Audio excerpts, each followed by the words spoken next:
I'm recording now. I'm turning on the tape recorder now. So come on over here with me for a sec. Tell me what each of these photographs is. Whoops, whoops, whoops. I get my own reflection on yours. So I don't want that. So let's pull back a little bit. I'll get it. Okay, what is that? That's the entire Department of Fish and Game headquarters personnel. The year that I was working in the downtown fisheries division and branch, rather. And what are there in that picture? Maybe 100 people? A lot of people. I suspect that there are about 12 or 15 times that many people now in Fish and Game headquarters branch. And here you are the deputy. So here you are both legal and conservation. Is that right? What is it? I was a trained Fish and Game law officer, and I carried a badge, and I was supposed to warn or even arrest people that I encountered in the field that were violating Fish and Game law. What is the Sacramento County Recreation and Parks Commission? That sounds like a very innocent group of people doing good stuff for the parks. Well, there was more to it than that. We had a kind of a political disruption in Sacramento County that came on the heels of Earth Day. The environmental movement was quite impressive, and we threw the rascals out and got new supervisors, and my friend Fred Stiles assumed the chair of the County Planning Commission, and I settled for the chair of the County Parks Commission, and we were a dynamic duo saving Sacramento County from being overrun by developers. This is your initial license? This is not. This is 69, 89, 1989. Yeah, you were a scientist before then, yes? Well, I was a working biologist until about 1965, and then I got into policy level work. I was in the Capitol as a state Senate staff person for 17 years, and when I came back out in a private life and started consulting, that's when I decided I'd better reach out to organizations like the American Fisheries Society, to which I had belonged as a working biologist, and sort of re-up my membership as part of my commitment to being a professional fisheries consultant. And here you are in professional engineering legislature. I don't know what that would be. Well, that was a group of professional engineers who had a Sacramento office and a lobbyist, and who I found to be an interesting guy. And he and I worked on projects together, including we put together an impressive 3-day event right across the street from the state capitol to salute science and engineering. And we had speeches, panels on issues like pesticides, integrated pest management, and so I think it was as a result of my getting the legislature to fund this 3-day event that I became, what was I? I don't know. I was honored by that society. I just thought it's a nice looking thing, so I put it on the wall. Now here's you starting out, I assume, unless it's a family member. No, this is a picture of my father's ragtag high school football team from Washington, Pennsylvania, so-called Little Washington. You come from the East? My dad migrated from Washington along with his 2 older brothers. This was a steel mill town. These guys, their father was a production foreman, and they all worked in the steel mill, and they all came out to the West Coast, experts in making steel, selling steel, and so forth. But I love that picture because I would ask my father. Where is your father? Point him out. My father is this shy guy here, and he was called, God, what was it? Some nickname that, you know, like Whirlwind or Tiger or something. And it's so funny because I only knew him as an incredibly shy, quiet person. But I would ask him who these guys were when I was a little kid, and he would say, "Oh well, you know, these two guys are brothers, and they were from a big hunky family around the corner." Hunkies were like Hungarians or anybody that had migrated.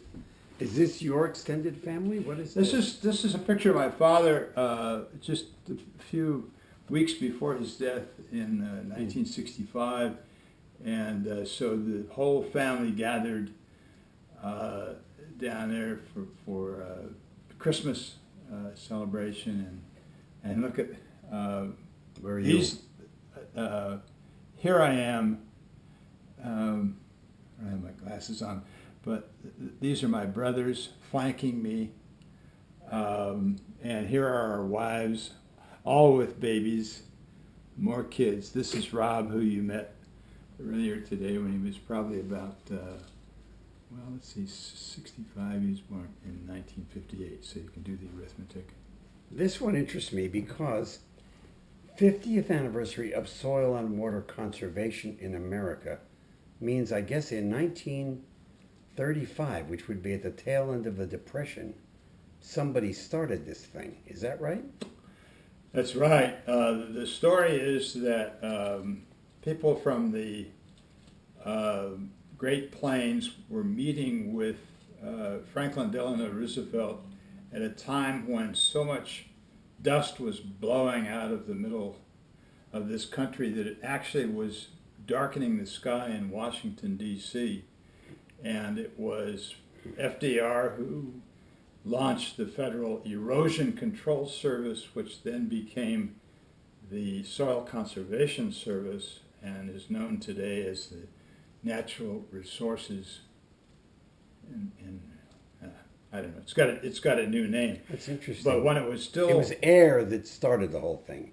It was the air. This was the Dust Bowl. This was dust from the Dust Bowl blowing all the way to the East Coast during those awful years, and anyway, that's the story that they tell. Mr. Roosevelt's not around to deny it, but these guys were passionate coming out of that 1930s creation of the Erosion Control Service.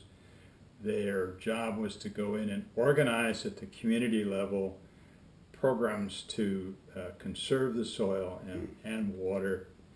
And as a Senate staffer, I was lucky enough to be in a position to give them a lot of support with legislation that made their job easier and better. And so on the 50th anniversary of the FDR signing, they gave me that certificate of appreciation. Now let's look outside for a second, the two of us. Come on over here. And by the way, before you go all together, this is the one office to which I was elected, which I had to run for and was elected, and I served on the board of directors of the Marin Municipal Water District. So You were appointed to most and elected to this one. I was elected.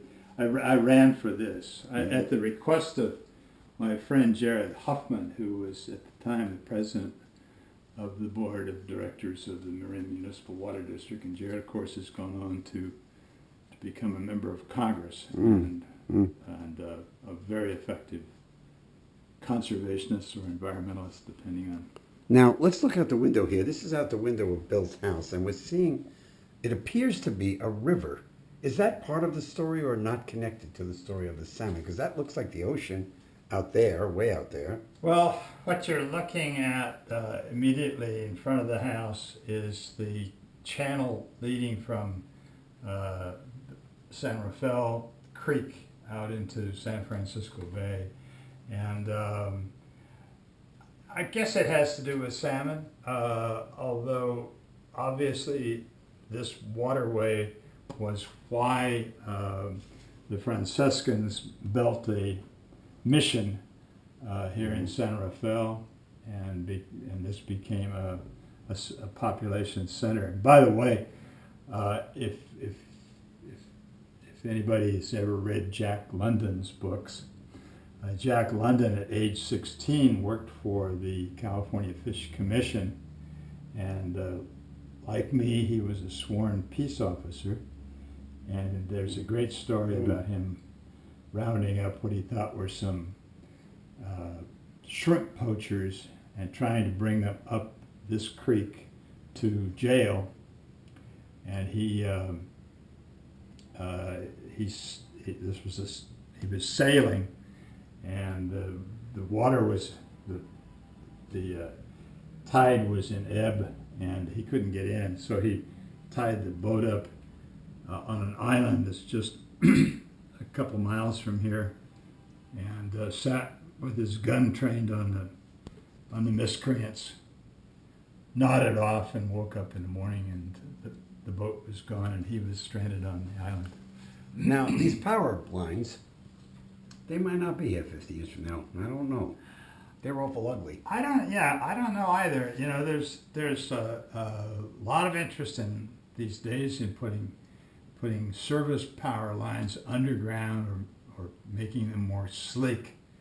But I don't know what the hell you do with, this is the central energy supply, Pacific Gas and Electric Company, coming from places like Shasta Dam, and feeding from projects like the Central Valley Project and all the way up north to the Bonneville Project on the Columbia River. So the electrons that are going through these lines are coming from a lot of sources, primarily hydroelectric power. And I don't know if you can put those suckers underground. They're ugly. And when people come and say, oh gosh, what a nice view, and they're thinking, oh, what a nice view, except for those darn power lines. I say, well, after a while living here, you sort of Photoshop those lines out. Okay, Bill. Thank you. Now let's